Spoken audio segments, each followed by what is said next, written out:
नमस्कार दोस्तों, संस्कार अकेडमी टकरावत यूट्यूब चैनल में आपका हार्दिक स्वागत है। हम देखेंगे क्लास 7 चैप्टर 1। नेम है इंटीजर्स। इंटीजर्स मतलब पूर्ण। ठीक है, हम देखेंगे introduction.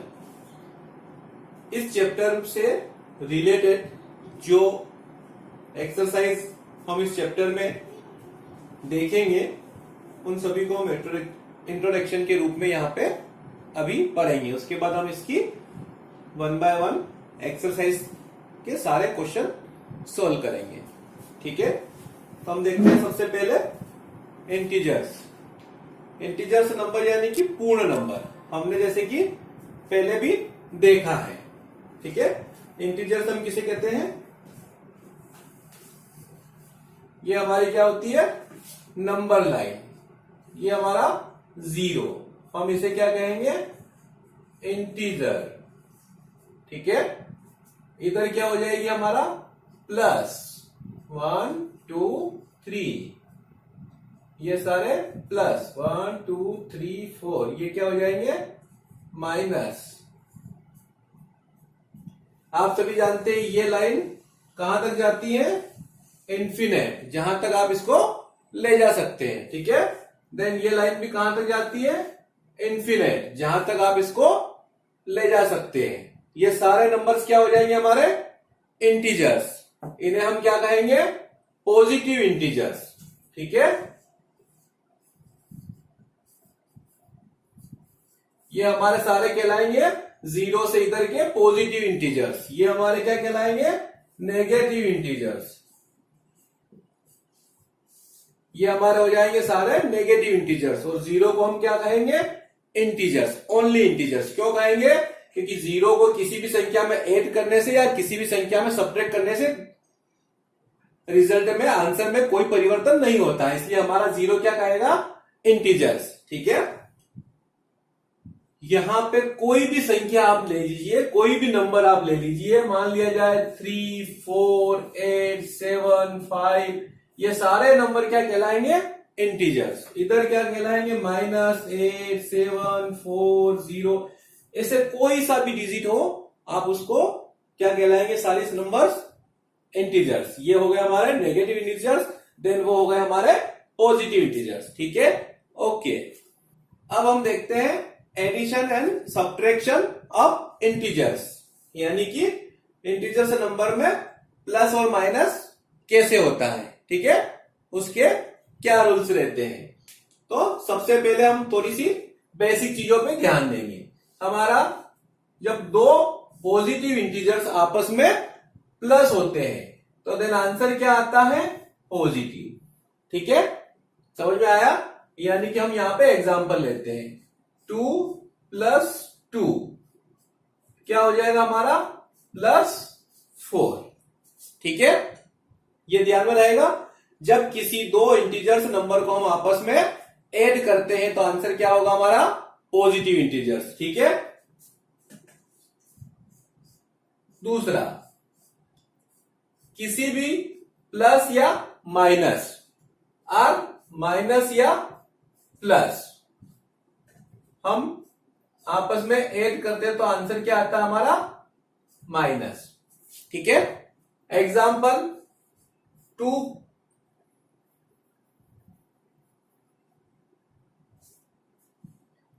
-3 equal -1, 3 - 2 is equal to 1। ठीक है, समझ में आएगा? देखिए यहां पे पॉजिटिव नेगेटिव, अगर इनको आपस में हम जोड़ेंगे तो क्या होगा? प्लस माइनस हो जाएगा हमारा माइनस। अगर आगे प्लस होता है, आगे माइनस होता है, देन पीछे प्लस होता है तो भी हमारा क्या हो जाएगा? माइनस प्लस भी क्या होगा हमारा? माइनस। ठीक है, एग्जाम्पल 2 - 3, यानी कि देखिए यहां पे -3 किसका? बड़ा है। ठीक है ना, तो माइनस का चिन्ह आ जाएगा यहां पे। जो दोनों डिजिट में से जो संख्या बड़ी होती है उसके साथ जो सिंबल रहता है वो सिंबल हमेशा पीछे आएगा। +2 - 3 यानी कि 2 में से 3 गया तो क्या बचा? 1 बचा। लेकिन कहीं बड़ा कौन है? 3, उसके सामने चिन्ह किसका है? माइनस का। तो यहां पे क्या आ जाएगा -1, ठीक है। अब यहां पे देखिए 3 क्या है पॉजिटिव, देन माइनस क्या है 2, ठीक है। तो 3 में से 2 गया तो यहां पे 1 बचा, देन प्लस चिन्ह किसका आएगा, क्योंकि 3 बड़ा है इसके सामने क्या है प्लस, तो यहां पे प्लस आ जाएगा, ठीक है। रूल नंबर 3, माइनस माइनस हो जाएगा हमारा प्लस, ठीक है। लेकिन यहां पे सिंबल का ही आएगा, सिंबल आएगा हमेशा माइनस का, यानी कि जो बड़ा डिजिट है उसका, ठीक है। ये आपको मोस्ट इंपॉर्टेंट ध्यान रखने वाली चीज है। क्या होगा, माइनस माइनस तो प्लस हो जाएगा, लेकिन सिंबल आएगा बड़े डिजिट का, ठीक है। एग्जाम्पल -2 -3 हो जाएगा हमारा 5, 2 and 3 माइनस माइनस क्या हो गया हमारा प्लस, दोनों आपस में ऐड हो जाएंगे, ये होगा 2 and 3 क्या हो जाएगा 5, देन चिन्ह का आएगा -3 बड़ा है तो यहां पे माइनस का चिन्ह आएगा, ठीक है। ये आप हमेशा ध्यान रखिए। अब इसमें आपको सीधा सिंपल ध्यान रखने वाली चीज क्या हो गई, जब दो प्लस प्लस यानी बराबर होते हैं तो चिन्ह का आएगा प्लस का, जब दो माइनस माइनस यानी कि सेम होगा तब क्या होगा ऐड, यानी कि प्लस हुआ लेकिन सिंबल का आएगा माइनस का, ठीक है। यहां विपरीत प्लस माइनस हो या माइनस प्लस हो, दोनों कंडीशन में क्या होगा माइनस होगा, ठीक है। ये सब्ट्रैक्शन एंड एडिशन दोनों चीज में लागू होगा, ठीक है। ओके, अब हम देखेंगे एडिशन प्रॉपर्टीज, यानी कि इंटीजर्स नंबर में एडिशन कंडीशन में कुछ प्रॉपर्टीज लागू होती है। अलग अलग कंडीशन में अलग अलग रूल्स के आधार पे हम इनको सोल्व करके देखेंगे, ठीक है। तो एडिशन प्रॉपर्टीज में हम पहली देखेंगे हमारी कम्यूटेटिव प्रॉपर्टीज। कम्यूटेटिव प्रॉपर्टीज मतलब क्रम बदलकर प्रॉपर्टी, ठीक है। तो क्रम बदलकर हमने यहां पे कुछ एग्जांपल दिए हैं आपके सामने, a plus B equal B plus A, यानी कि आपको समझ में आ गया कम्यूटेटिव यानी कि प्रॉपर्टी क्रम बदलकर। जैसे यहां पे a प्लस बी दिया है, यहां पे b प्लस ए दे दिया, यहां पे तो क्रम बदल दिया है, यहां पे a आगे है, यहां पे a को पीछे कर दिया, यहां b पीछे है, यहां हमने b को आगे कर दिया है। तो इस कंडीशन में आंसर में कोई डिफरेंस होता है या नहीं होता है हम ये देखेंगे, ठीक है। इसको विद एग्जांपल से हम प्रूव करेंगे, ठीक है। तो मान लेते हैं a हमारा 2 प्लस b को हम मान लेते हैं 3, ठीक है। यहां पे 3 प्लस 2, यहां पे क्या हो जाता है हमारा 5, यहां पे क्या हो जाता है हमारा 5, यानी कि दोनों कंडीशन में आप ये देखिए कि यहां पे आंसर क्या आ रहा है सेम आ रहा है। तो यानी कि हम ये कह सकते हैं कम्यूटेटिव प्रॉपर्टी में एडिशन की कंडीशन में हमारे आंसर में कोई परिवर्तन नहीं होगा, ठीक है। समझ में आया। अब यहां पे हम ये देखेंगे कि क्वेश्चन हमारे कैसे बनते हैं, ठीक है। ये तो हमने आपको प्रॉपर्टी सिखा दी, कंडीशन बता दी, लेकिन यहां पे क्वेश्चन कैसे बनते हैं। तो देखो क्वेश्चन इस प्रकार से बन सकते हैं, ठीक है। कैसे बनेंगे, देखो ये हो जाता है हमारा a plus B equal B plus A, ठीक है। अब मान लो एग्जाम में क्वेश्चन आ गया कि 2 प्लस डैश, यानी कि यहां पे खाली जगह छोड़ देंगे, यहां पे दे देंगे आपको 3 प्लस डैश, ठीक है। अब इसको हमको सोल्व करना है, तो हम इसको सोल्व कैसे करेंगे। देखो हमारे पास यहां पे a का मान दिया हुआ है क्या है 2, देन यहां पे b हमारे पास नहीं दिया है, लेकिन यहां पे b हमें दिया है 3, यहां पे a हमें नहीं दिया है, तो हम इसको ऐसे निकालेंगे। a इक्वल क्या हो जाएगा हमारे पास 2, देन b इक्वल हमारे पास क्या हो जाएगा 3, ये कहां दिया हुआ है क्वेश्चन से हम निकाल लेंगे। अब वापस से हमारा फार्मूला लगाएंगे, a plus B equal B plus A, ठीक है। अब यहां पे a की जगह हम क्या लिख देंगे 2 प्लस देन b की जगह हम क्या लिख देंगे 3, ये हो जाएगा हमारा। b की जगह हम क्या लिखेंगे 3, देन a की जगह हम क्या लिख देंगे 2, ये हो जाएगा हमारा 5 इक्वल 5। इस प्रकार के क्वेश्चन अगर आएंगे तो आप इस प्रकार से प्रॉपर्टी लगा के सोल्व कर सकते हैं, ठीक है।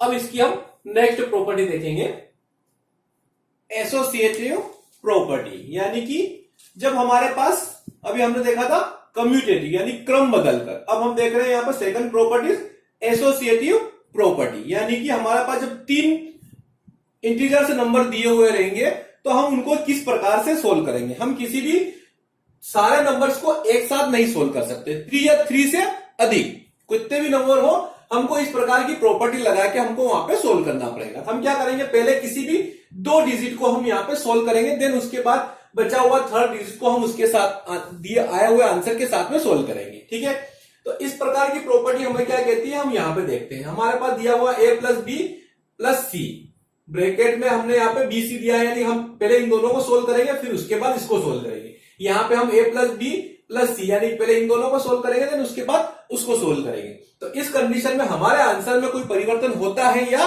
नहीं होता है, हम ये देखेंगे यहाँ पे। ठीक है, तो हम यहाँ पे कुछ एग्जांपल लेके सोल्व करके देखते हैं। 2 प्लस 3 प्लस 4, यहाँ पे हम इन दोनों को पहले सोल्व कर लेते हैं देन इसके बाद उसको सोल्व कर लेते हैं। फिर हमारे पास 2 प्लस 3 प्लस 4, पहले हम इन दोनों को सोल्व कर लेते हैं उसके बाद उसको सोल्व कर लेंगे। यहाँ देखिए ये हो जाएगा हमारा 2 प्लस 3 और 4 क्या हो जाएगा हमारा 7, ये हो जाएगा हमारा 3 और 2 क्या हो जाएगा 5 प्लस 4, ये हो जाएगा हमारा 7 और 2 9 इक्वल, यहाँ पे हो जाएगा हमारा 9। इस कंडीशन में भी हम ये कह सकते हैं कि हमारे पास एसोसिएटिव प्रॉपर्टी में एडिशन की कंडीशन में आंसर में कोई परिवर्तन नहीं होता है। ठीक है, यानी कि पहले इन दोनों को सोल्व करो या पहले इन दोनों को सोल्व करो, किसी भी प्रकार से हम अगर आंसर निकालते हैं तो हमारे आंसर में कोई परिवर्तन नहीं होगा, हमारा आंसर क्या आएगा, सेम आएगा। ठीक है, अब क्वेश्चन हमारे पास वापस हम ये देखते हैं कि एग्जाम में क्वेश्चन कैसे आएंगे। तो क्वेश्चन इस प्रकार से आ सकते हैं, एग्जाम्पल के रूप में अगर हम देखते हैं तो क्वेश्चन ऐसे आ सकते हैं हमारे पास 2 प्लस, यहां पे हमको डैश दे दिया, प्लस 3, ठीक है, इक्वल, यहां पे हमें दे दिया डैश, प्लस 4 प्लस डैश। तो इस कंडीशन में हम इसको कैसे निकालेंगे, तो हमारी यहां पे वही एसोसिएटिव प्रॉपर्टी हम शो करेंगे। ठीक है, तो अब हम क्या करेंगे, यहां पे a plus B plus C, a plus B plus C. अब देखो यहां पे एक इक्वल क्या दिया हुआ है 2, ठीक है, देन b इक्वल क्या दिया हुआ है डैश, खाली जगह है ना, एंड c इक्वल क्या दिया हमारे पास 3। अब इधर देखिए a इक्वल हमारे पास खाली है, देन b इक्वल क्या दिया हमको 4, देन c इक्वल क्या हमारे पास खाली है। ठीक है, तो हम इन सभी का उपयोग करते हुए यहां पे पुट करके आंसर निकाल लेंगे। ठीक है, समझ में आएगा। अब हम देखेंगे थर्ड प्रॉपर्टी, रिपीटेड प्रॉपर्टी। ठीक है, एडिशन की कंडीशन में हमारी थर्ड प्रॉपर्टी हो जाती है रिपीटेड प्रॉपर्टी। रिपीटेड प्रॉपर्टी क्या होगी, जब कोई सी डिजिट बार बार रिपीट होके अगर जुड़ रहा है तो हम उसको क्या कहेंगे, रिपीटेड प्रॉपर्टी। जैसे हम एग्जांपल के रूप में देखते हैं 2 plus 2 plus 2 plus 2 plus 2 equal क्या हो जाएगा हमारा 2 and 2 4 6 8 और 2 10, ये तो हमारा हो जाएगा आंसर। लेकिन क्या हम इसको और कैसे लिख सकते हैं, तो 2 into 5 1 2 3 4 5, तो 5 बार 2 आपस में बार बार जुड़ रहा है, इसलिए हम क्या लिख सकते हैं, तो 2 into 5 इक्वल आंसर क्या होगा हमारा 10। ठीक है, यानी कि बार बार ऐड करने को ही हम क्या कहते हैं, मल्टीप्लाई। रिपीटेशन आप एडिशन बाय मल्टीप्लिकेशन। ठीक है ना, तो इस प्रकार की प्रॉपर्टी हमारे लिए क्या कहलाएगी, रिपीटेड प्रॉपर्टी। ठीक है, ओके। अब हम देखते हैं मल्टीप्लिकेशन प्रॉपर्टीज। अभी हमने क्या देखा था, एडिशन प्रॉपर्टी, अब हम देखते हैं मल्टीप्लिकेशन प्रॉपर्टी। मल्टीप्लिकेशन प्रॉपर्टी में हम वापस से उसी प्रकार देखेंगे कम्यूटेटिव प्रॉपर्टी। कम्यूटेटिव प्रॉपर्टी यानी कि वही क्रम बदलकर प्रॉपर्टी। हम यहां देखेंगे a into B equal B into A, तो हमारे पास क्रम बदलकर कोई भी 2 इंटीजर्स नंबर अगर हमारे पास दिए गए हो तो उनको आपस में क्रम बदलकर लिखने में कोई आंसर में परिवर्तन होता है या नहीं होता है, हम यहाँ पे ये चेक करेंगे। ठीक है, तो हम यहाँ पे एग्जांपल के रूप में ले लेते हैं 2 इंटू 3 इक्वल 3 इंटू 2, ये क्या हो जाएगा हमारा 6, इधर भी क्या हो जाएगा हमारा 6। यानी कि हम ये कह सकते हैं कम्यूटेटिव प्रॉपर्टी मल्टीप्लिकेशन की प्रॉपर्टी के रूप में हम देखेंगे, तो किसी भी 2 इंटीजर्स नंबर को आपस में क्रम बदलकर लिखने पर हमारे आंसर में किसी प्रकार का कोई परिवर्तन नहीं होता है। ठीक है, समझ में आएगा। एडिशन की प्रॉपर्टीज में भी कम्यूटेटिव प्रॉपर्टीज में क्रम बदलकर लिखने में आंसर में कोई परिवर्तन नहीं हुआ था, यहां पे भी मल्टीप्लिकेशन प्रॉपर्टीज में क्रम बदलकर लिखने में यानी कम्यूटेटिव प्रॉपर्टी में आंसर में कोई परिवर्तन नहीं होगा। ठीक है, मल्टीप्लीकेशन प्रॉपर्टीज में हम सेकंड प्रॉपर्टी देखेंगे, एसोसिएटिव प्रॉपर्टी, यानी कि वही वापस हमारी 3 इंटीजर से नंबर या 3 से मोर इंटीजर से नंबर होने की कंडीशन में हम आपस में किस प्रकार से उस क्वेश्चन को सोल्व करेंगे। हम यहां पे भी देखेंगे a into B into C equal a into B into C, यानी कि पहले इन दोनों को या फिर इन दोनों को किसी भी प्रकार से क्रम बदलकर आपस में मल्टीप्लाई करने पर आंसर में कोई परिवर्तन होता है या नहीं होता है, हम यहाँ पे यही चेक करेंगे। हम एग्जांपल ले लेते हैं यहाँ पे 2 इंटू 3 इंटू 4, पहले इन दोनों को मल्टीप्लाई कर लेते हैं। यहाँ पे 2 into 3 into 4, a into B into C equal a into B into C. ठीक है, तो यहां पे हम देखेंगे 2, ये हो जाएगा 3 4 जा 12, ठीक है, ये हो जाएगा 3 2 जा 6 देन 4, ये हो जाएगा 24, ये हो जाएगा हमारा 24, यानी कि हम दोनों ये देखेंगे यहाँ पे आंसर हमारा सेम आ गया है। ठीक है, तो हम ये कहेंगे मल्टीप्लीकेशन प्रॉपर्टीज में एसोसिएटिव यानी कि क्रम बदलकर 3 डिजिट या 3 से मोर डिजिट होने पर आपस में हम क्रम बदलकर मल्टीप्लिकेशन करने में हमारे आंसर में किसी प्रकार का कोई परिवर्तन नहीं होगा। ठीक है, समझ में आया? ओके, अब हम यहां देखेंगे मल्टीप्लीकेशन प्रॉपर्टीज में थर्ड प्रॉपर्टी आती है हमारी डिस्ट्रीब्यूटिव प्रॉपर्टी। डिस्ट्रीब्यूटिव प्रॉपर्टी वो होती है कि वितरण प्रॉपर्टी, यानी कि हमें आपस में एक दूसरे में डिस्ट्रीब्यूट करना है, वितरण करना है। तो देखिए हमारे यहां पे a into B plus C brackets में, ठीक है, तो इसको हम कैसे लिख सकते हैं? a इंटू बी, ठीक है, plus then plus a into C. ठीक है, अगर यहां पे माइनस होता, समझने की कोशिश करें, यहां पे अगर माइनस होता तो किसी प्रकार का कोई परिवर्तन नहीं होता, अपन यहां पे प्लस की जगह ओनली माइनस लगा देते। ठीक है, लेकिन हम इसको, ये हमारा जो दिया हुआ है ये सही है कि नहीं है, हम इसको सोल्व करके देखेंगे। ठीक है, तो कैसे करके देखेंगे? हम एग्जाम्पल के रूप में इसको करके देखेंगे। ये हमारा होता है 2 3 प्लस 4। ठीक है, तो हम इसको लिख सकते हैं 2 इंटू 3 प्लस 2 इंटू 4। देखिए a b प्लस सी, यानी कि a के रूप में हमारे पास क्या है 2, b के रूप में 3, c के रूप में 4। ठीक है, ये हमने एग्जांपल माना है। ठीक है, a इंटू बी, तो a हमारा हो गया 2, b हो गया हमारा 3, तो 2 into 3 plus as it as a हो गया हमारा 2, यानी 2 इंटू सी हो गया हमारा 4, तो हो गया हमारा 4। अब ये देखिए हमको यहां पे अगर इसको हम सोल्व करेंगे तो भी इसी प्रकार से सोल्व होगा। 2 इंटू इसका मल्टीप्लाई इसमें होगा, देन इसमें होगा, प्लस आपस में जुड़ जाएगा, तो 2 इंटू 3 इक्वल हो जाएगा 6 प्लस 2 इंटू 4 हो जाएगा 8। यहां पे देखिए ये हो जाएगा हमारा 6 प्लस यहां पे हो जाएगा 8, यहां पे हो जाएगा हमारा 8 प्लस 6 यानी कि 14 इक्वल यहां पे हो जाएगा हमारा 14। देख, आप दोनों कंडीशन में देखेंगे आंसर हमारा क्या आया? सेम आया। यानी कि हम ये कहेंगे मल्टीप्लिकेशन प्रॉपर्टीज में थर्ड प्रॉपर्टी हमारी क्या हो जाएगी? डिस्ट्रीब्यूटिव प्रॉपर्टी, यानी कि वितरण प्रणाली। हम इस प्रकार से क्वेश्चन हमारे पास दिया गया, तो हम इस प्रकार से उसको आंसर निकाल सकते हैं। ठीक है, ध्यान रहेगा? Okay, thank you. अब हम देखेंगे प्रॉपर्टीज ऑफ जीरो, यानी कि किस किस कंडीशन में जीरो हमारा क्या काम करता है। ठीक है, तो प्रॉपर्टीज ऑफ जीरो, तो फर्स्ट हम देखेंगे एडिशन प्रॉपर्टीज, यानी कि प्लस की टाइम पे जीरो हमारा क्या काम करता है। तो देखिए हम यहां पे अगर लिखे a प्लस 0, यानी कि हम कहें 2 प्लस 0, तो आंसर क्या आएगा हमारा 2। यानी कि हम ये कह सकते हैं कि एडिशन प्रॉपर्टीज में किसी भी इंटीजर्स नंबर में जीरो को ऐड करने पर आंसर में किसी प्रकार का कोई चेंज नहीं होगा। ठीक है, ध्यान में रहेगा, सिंपल प्रोसेस। एडिशन प्रॉपर्टीज में जीरो को ऐड करने से आंसर में कोई परिवर्तन नहीं होगा। देन सब्ट्रैक्शन, यानी कि minus, a minus 0 equal a, 2 minus 0 equal 2।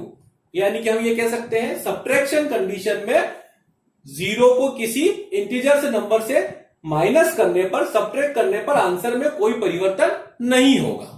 ठीक है, तो प्लस में भी परिवर्तन नहीं होगा, देन सब्ट्रैक्ट में परिवर्तन नहीं होगा।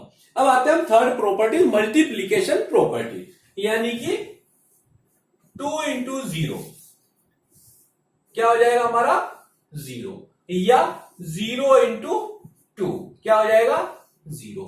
यानी कि हम ये कहेंगे किसी भी इंटीजर्स नंबर्स में 0 का मल्टीप्लिकेशन करने पर आंसर क्या हो जाएगा 0, या 0 में किसी भी इंटीजर्स नंबर का मल्टीप्लिकेशन करने पर आंसर क्या हो जाएगा हमारा 0। दोनों ही कंडीशन में आंसर हमारा, मल्टीप्लिकेशन की कंडीशन में आंसर क्या हो जाएगा हमारा 0। ठीक है, ध्यान रहेगा। अब हम देखते हैं फोर्थ प्रॉपर्टी, यानी कि डिवीजन। डिवीजन कंडीशन में किसी भी इंटीजर्स नंबर्स में, यानी कि 2/0 पे करने पर आंसर हमारा बनता है इन्फिनेट। क्या बनेगा इन्फिनेट। देन 0/2 करने पर आंसर आएगा हमारा 0। ठीक है, तो अब ध्यान रखने वाली चीज आपके सामने है, एडिशन की कंडीशन में 0 + 1 करें या 1 + 0 करें। ठीक है, किसी भी इंटीजर्स नंबर में हम 0 को ऐड करें या 0 में किसी भी इंटीजर्स नंबर को हम ऐड करें, आंसर में कोई परिवर्तन नहीं होगा। सब्ट्रैक्शन कंडीशन में आंसर में कोई परिवर्तन नहीं होगा। 0 में से किसी इंटीजर्स नंबर को हम सब्ट्रैक्ट करें या किसी इंटीजर्स नंबर में से हम 0 को सब्ट्रैक्ट करें, आंसर में कोई परिवर्तन नहीं होगा। देन मल्टीप्लीकेशन, ठीक है, यानी कि 0 में किसी इंटीजर्स नंबर को मल्टीप्लाई करने पर आंसर क्या होगा हमारा 0। देन या किसी नंबर से हमारा 0 का मल्टीप्लिकेशन करने पर आंसर होगा हमारा 0। ठीक है, देन डिवीजन, यानी कि 0 में किसी भी इंटीजर्स नंबर का डिवाइड करने पर आंसर क्या होगा 0, लेकिन किसी भी इंटीजर्स नंबर में 0 का डिवाइडेशन करने पर आंसर क्या होगा हमारा इन्फिनेट। ठीक है, समझ में आया। तो ये चीज आप सबको ध्यान में रखना है। हमें चैप्टर 1 में जो मोस्ट इंपॉर्टेंट प्रॉपर्टी थी वो हमने आपको यहां पे सारी बता दी है। आप इसको ध्यान से देखें, इसको एक्सरसाइज को, बुक में दी हुई एक्सरसाइज को आप सोल्व करने की कोशिश करें। हम नेक्स्ट वीडियो में आपको इसकी एक्सरसाइज के सारे क्वेश्चन 1 बाय 1 करवाएंगे। Okay, thank you.